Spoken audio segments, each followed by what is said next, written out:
नून league ने long मार्च की तारीख तब्दील कर दी। लॉन्ग मार्च 26 मार्च को लाहौर से रवाना होगा।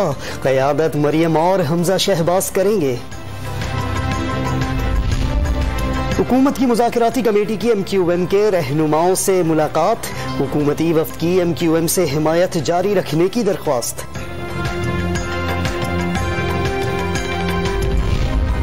कोई गलत फहमी में न रहे, किसी सूरत इस्तीफा नहीं दूंगा।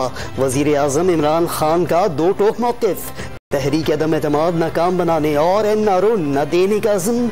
वोटिंग से एक दिन पहले अपोजिशन को सरप्राइज के लिए तैयार रहने का पैगाम भी दे दिया।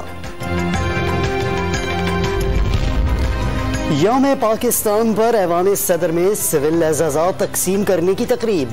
सदर मुमलिकत ने मुख्तलिफ शोबों में नुमाया कारकर्दगी का मुजाहरा करने वाली शख्सियात को एजाज़ात से नवाजा।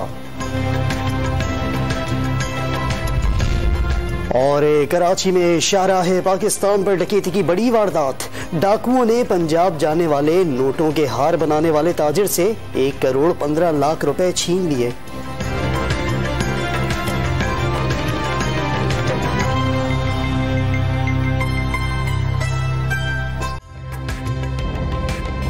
ताज़ा तरीन वीडियोस के लिए हमारा YouTube चैनल सब्सक्राइब करके बेल आइकन प्रेस करिए ताकि आपको मिले हर अपडेट सबसे पहले।